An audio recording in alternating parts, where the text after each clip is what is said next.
honestly, the biggest thing is you want your social media to be curated to what your brand represents. What are those missions? What are those values?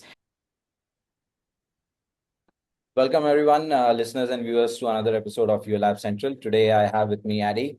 And Addie, would you like to tell our audience why they should be excited about our conversation today? Yeah, well, first, just thank you so much for being a guest on the show. I'm really excited to be here.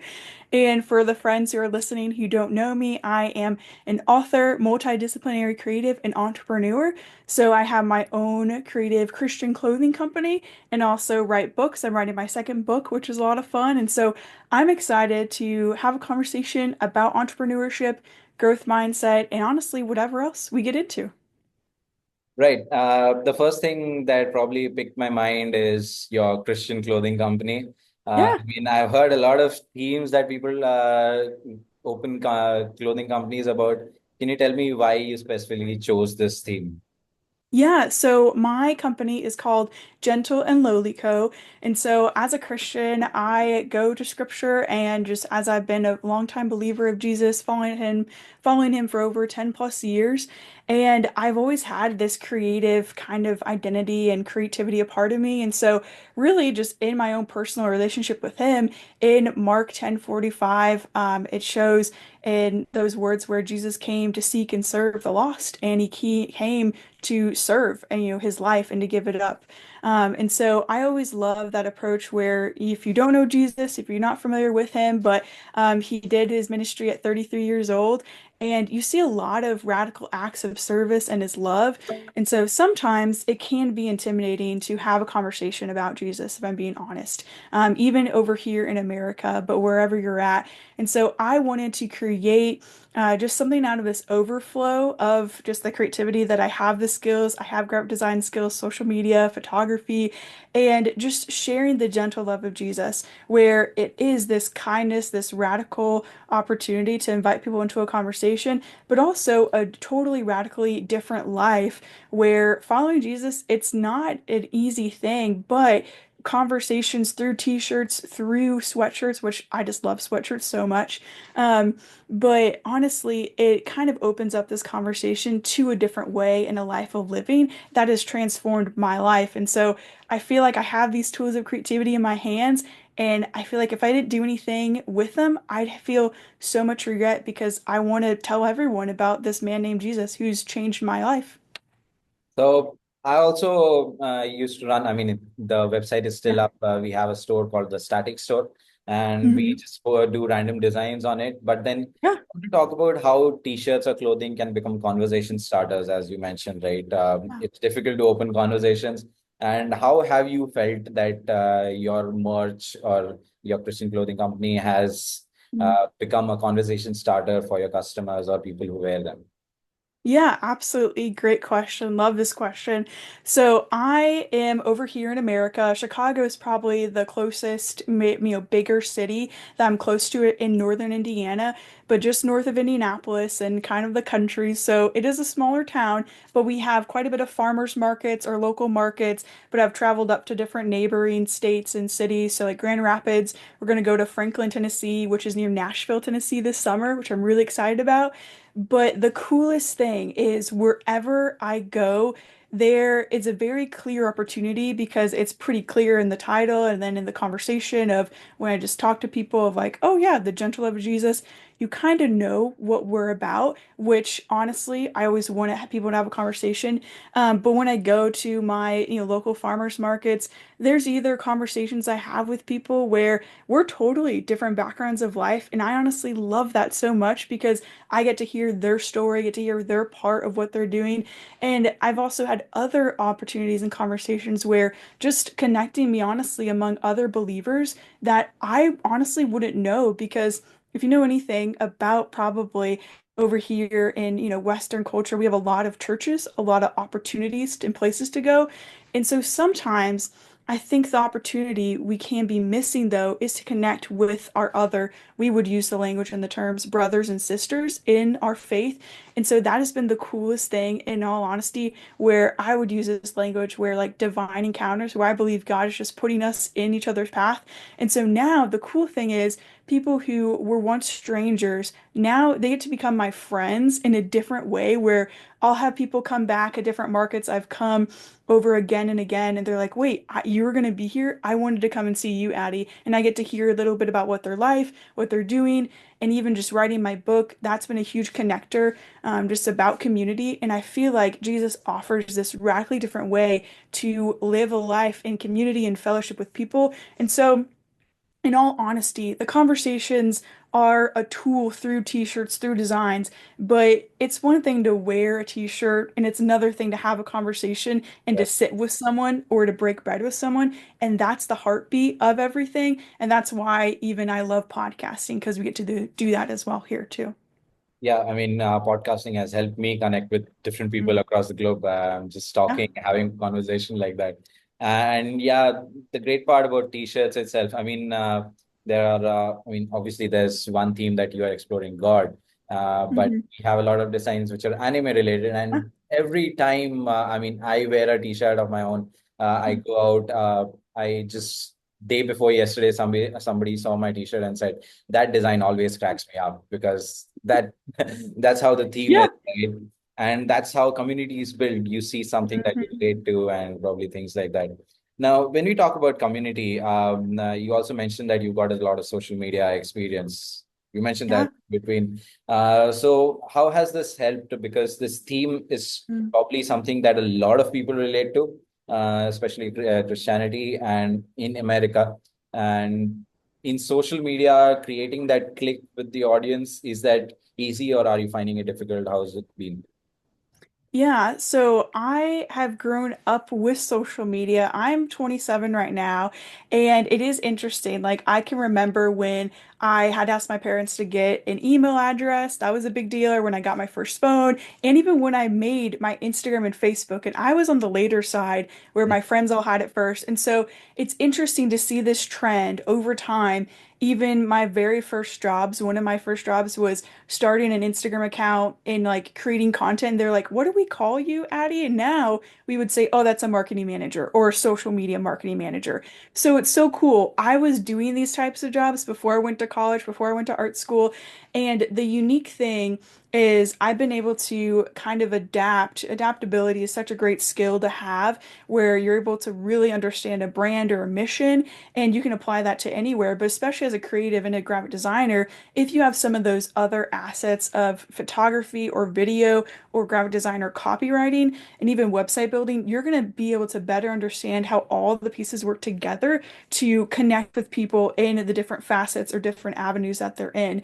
So the reality is social media is such a powerful tool, but sometimes the lie that we can believe is we have to be posting constantly, maybe like more than one post every single day, which is exhausting. Even one post a day is so hard sometimes, even for me.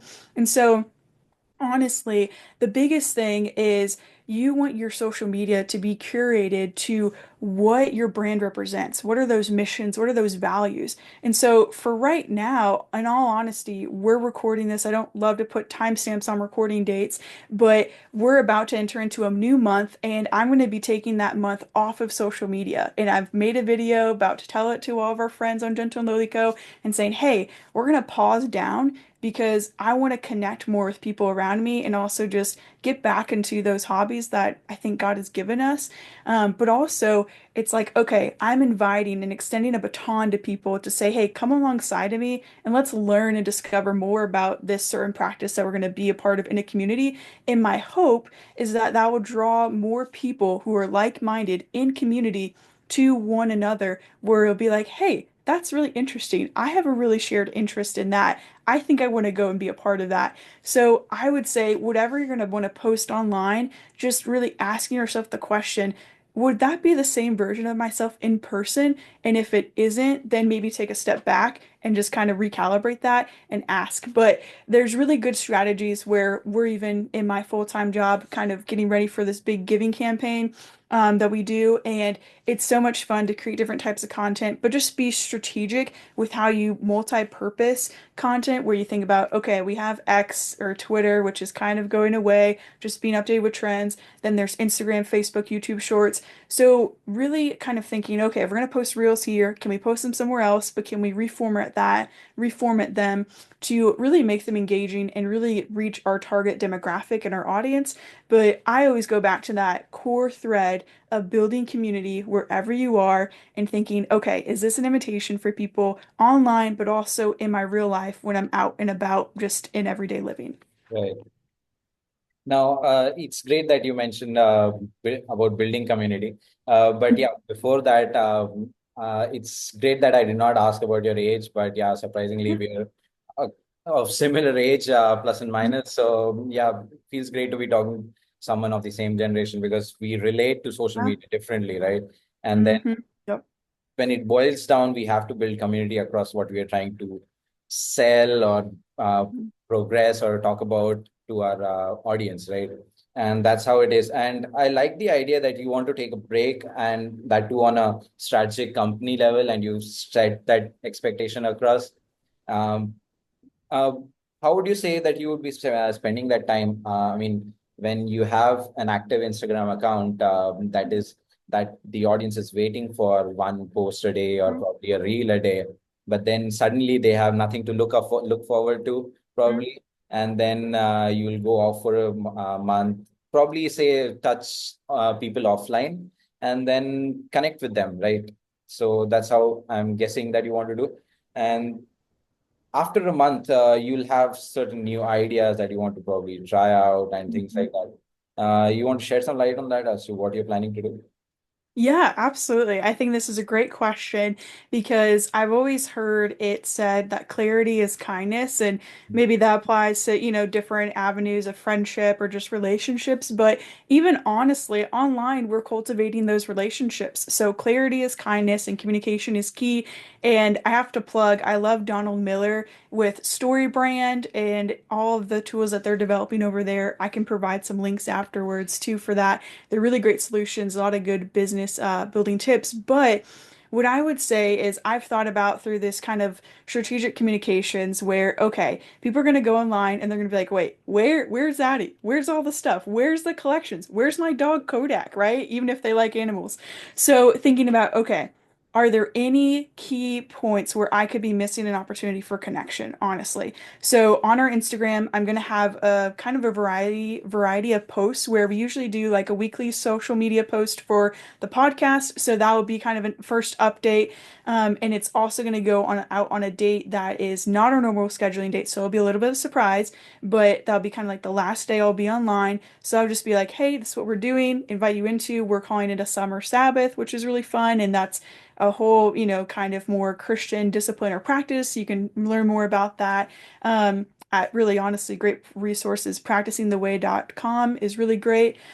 So kind of having that introduction there. And then there are links and things that I'll refer to in that episode. So then there'll be two more posts on Instagram where I'll have about, hey, we're doing this summer Sabbath. Here are some of the books I'll be reading, and really kind of trying to also hold myself accountable in that I want to read more. It's because that is something, it's okay. If I'm going to replace that time, what else can I do? And I love reading.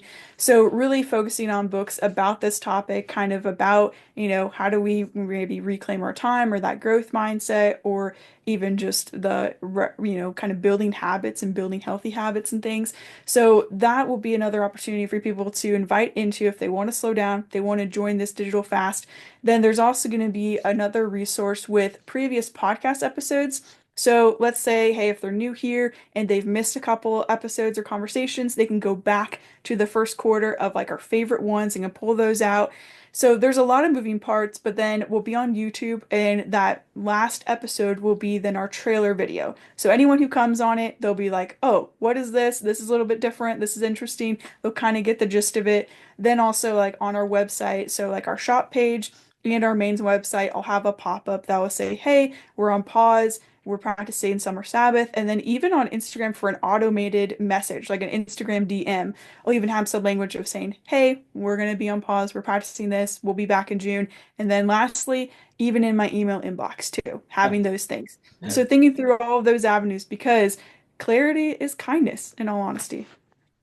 Um, Great that you talked about this because in this era of social media, digital platforms, digital detox has become something that's become very important, right? I mean, Hmm. something that I have not been able to very frankly practice. Have tried. I've set my limit. I've set a timer on Instagram on my phone. Yeah. It takes through the day. I mean, it's over before 5 o'clock in the evening, and I don't know what to do after that. So, but still, Hmm. again, I'm trying to practice that, and then it's getting there. That's the discipline that we have to talk about. But then again, as a on a strategic level, since we're talking about detox, that is something uh, the audience will have to bear with, and then you have some plans, which is very great. Now, probably we'll go to your book or even your personal brand, how Yeah. you want to talk about it.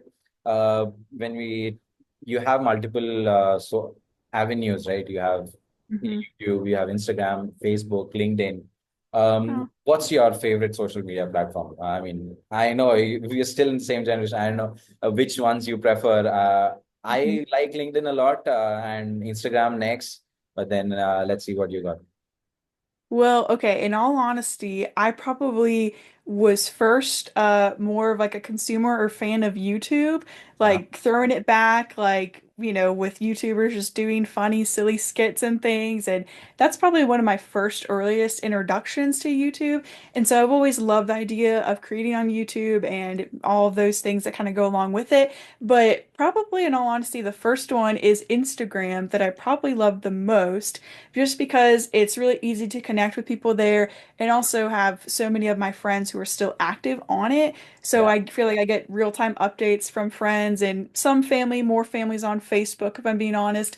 But Instagram feels like a place where honestly, I usually am refreshed until maybe I scroll and see too many dog videos where I'm like, okay, Kodak, we need to actually go to the dog park instead of just watching people go or do that.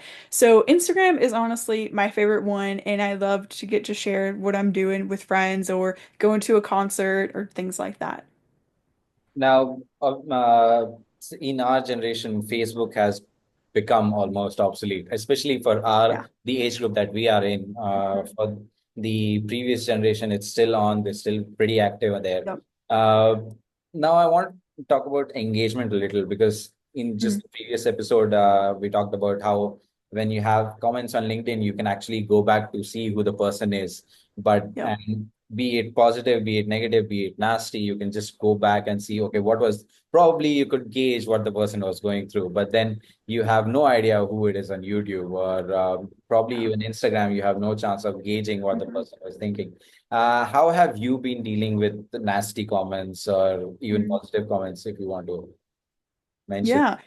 Yeah, absolutely. That's a great question. And in all honesty, thankfully, like so thankful that there haven't been that many. But at the same time, I know that the more that you do anything and the more time you invest into it, and the more that you want your message to get out there, the more people are going to come and the more you're going to have on both sides. So there could be a day where you ask me that and I'll have a different answer in all honesty. But even on our professional kind of streams with my full-time work currently in higher education, I've seen the difference between LinkedIn, Facebook, and Instagram and YouTube, and even X, obviously, as well. But I would say those four are more of like our main streams, and it's so radically different. Yeah. And LinkedIn, we get like so many more impressions and followers.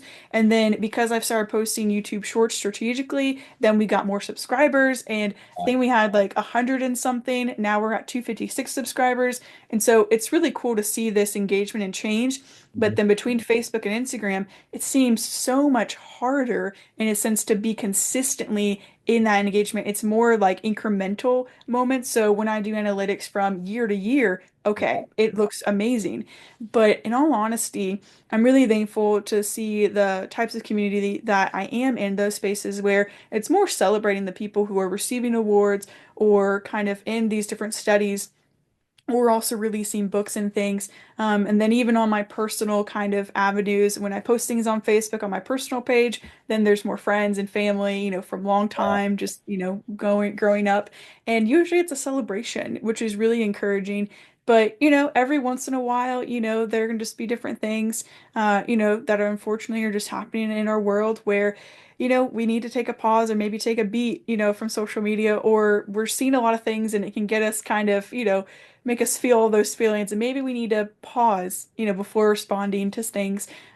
So usually when I do encounter some of those kind of comments, usually they're not towards me, in all honesty. I just see them online and it does make my heart sad. I take a pause and I think, okay, there's a really great account. I think it's like visual, not visual something. I'll have to let you know, but it's really great where it's all these kind of like visual graphics about growth mindset.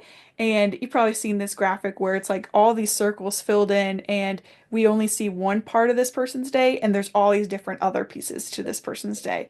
Mhm. So having that mindset of being like, honestly, I don't know where they're coming from. I hope their day is not really crazy and I hope their That's life's going well, but just really kind of cultivating that empathy and compassion for everyone, of just the reminder that everyone's a human being, everyone's a person. And for me, that goes back to everyone's made in the image of God. That's what I personally believe. And so, how can I show them God's kindness by maybe hopefully encouraging them in some small way? And if I know them personally, maybe check in on one of those friends and see how they're doing, maybe take them out to lunch. That's a great feeling you have. Probably a little uncomfortable, I don't know, question here. But then, since you're running a gentle and lowly cove Mhm. Christian themed company, right? You must be getting a lot of comments from probably your reel or video goes out and reaches some non-believer or somebody who has an opposite mindset. So, and they have a comment or something of that sort. How do Mhm. you take that? I mean, Yeah. Yeah, no, absolutely great question. And I feel like honestly, if you're running to have a conversation, of course, let's have a conversation. Absolutely. However, if you're gonna argue, I don't know if that's the kindest way to go about that. yeah, I'm really honestly wanting to seek, an opportunity for true connection. And yeah, so really just kind of trying to lean into that, discernment, in all honesty, that I would say, and be like, okay, what is their best heart, their best interest here? And do they want to genuinely, interact with me and hear what I want to say? And honestly, if you do believe something different, that's okay. You can still be a part of this conversation. You might not totally understand the things that we're talking about at first, but of course, if you have a question, you genuinely want to seek and understand, then of course email me at hello@gentleandlowly.co. Like, let's email, let's have that conversation. But again, in all honesty, I feel like you do have to probably develop a lot of tough skin, and that yeah, goes back to knowing that self-awareness and knowing who you are. And for me personally, like, not to say it doesn't affect me at all, because that would be totally lying. It yeah, affects every single person. But honestly, it would probably be something where I have to just go back to what I know, what my identity is built on. And for me, that is Jesus Christ, and that's the word and the Bible. And going back to those scriptures and those truths, that this is what it says about those of us who are in Christ, and just reminding that. mhm, And in all honesty, there are things that will fade away and pass away. But for me, my heart, it like just is probably honestly saddened that I want that person to know and experience this radical transformation and freedom that I have so thankfully had the opportunity to walk into since a lot younger. So it's a longer answer, but that's the honest answer. I love how you are very frank and putting things honestly. So thanks for that, doing that. Uh, I think we can now move to what you've been writing about. Probably if you want to talk about your book, and then we can take it from there if you want. Yeah, absolutely. Of course. So I published my first book last year in March of 2024, and it's called Fellowship Over Followers: Discovering Authentic Community in a Hurried World of Comparison. So this is perfect for our conversation, what we're talking about. And honestly, we look to Jesus. So this is where I'm going to base all of the things that I write about in the book. And really for believers, people who are of faith. But honestly, if you don't, then just look at Jesus, look at how he modeled his life, and he modeled his disciples, we call them his friends, the people around him. We have the, I guess, probably famous or the 12 people, and then he has this inner circle of three people. And you look at this pattern and this theme of how he has these different rings and rungs of relationships. And so, honestly, there's these first part of the book. It's split into four parts, but the first half of the book is really going back to that identity of like, hey, do you know who you are? Do you know that there's a creator who made you? And that's honestly where I'm coming from. And to share that, hey, don't be numb to this gospel message, especially those of us who have grown up in faith where it is our own faith, but we can just get callous to the message that used to change our lives and we're just going throughout our day. So my heart and prayer in that is like, hey, don't take this for granted. And then once we look at Jesus' relationships on earth, how he modeled that between, other people and God the Father, then out of that overflow from our identity, when we truly know who we are, then we're able to serve and love others in a radical way.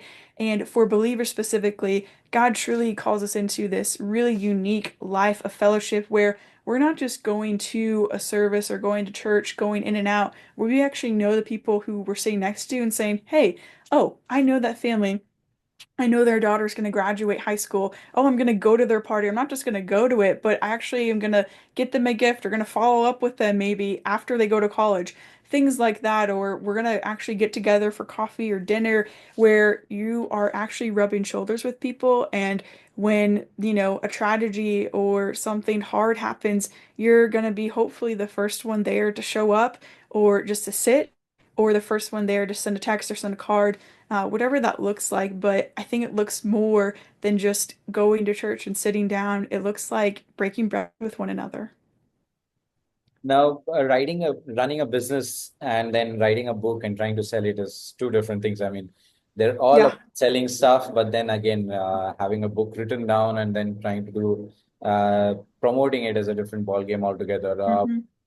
Do you want to share how specifically, if there was some specific activity that you partook for promoting the book itself? Yeah, absolutely. So I learned a lot. So I feel like the best way to learn, honestly, we have so much information at our fingertips. So, the internet can be a really helpful thing. Yeah. Looking to YouTube, indie publishing and different authors and self-publishing tools and things. And for me, that was the best route because I have the graphic design skills, I have the social media skills, I can do photography, I can do video, all these things. So I'm like, okay, I think I can do this. And also having some friends to kind of put things by and say, hey, does this look okay? Does this look good? And this sound great? So that's the route that I went. And it was a lot of work. And people say that it's a lot of work, but I'm like, oh, not that it's going to be easy, but no, it's a ton of work. So now that I know how to do it more strategically, we'll see how I kind of revamp things. But kind of the things that I was leading up to, it is really hard where you make this personal pivot in your personal brand or accounts where you are still sharing your life, but you're also promoting this thing you worked really hard on, and you really want people to rally around it where they can share that message. So it is this little bit of a pivot where you really hope your friends and family understand, what you're doing. And it's like, hey, I'm still your friend, but I feel called and led to do this really big thing that's really daunting. Please don't, abandon me. But honestly, I've had so much support in that and very encouraged. And so what I've done is for that first book and that launch is really creating this social media campaign and a little more strategically. So you can kind of tell when that shift happened where I was releasing, a photo a day or something of like, hey, can't wait to share this on this day. Can't wait to share this on this day. The next week or one week, something big is coming. And I've always had like, again, those in-person conversations of saying, hey, my book is coming out on this date. And when you do that, it makes it so real. So you got to make sure you're ready because that's another thing in itself. But then really making sure everything's ready, good to go. And so then on launch day, everyone can get the book. And for me, leading them to Amazon, that was the best strategy for me at right now. And then we did have a book release kind of launch and celebration party, which was really fun. So I gathered friends and family who have believed in me, instilled that message of saying, Addie, like you're creative, do these things.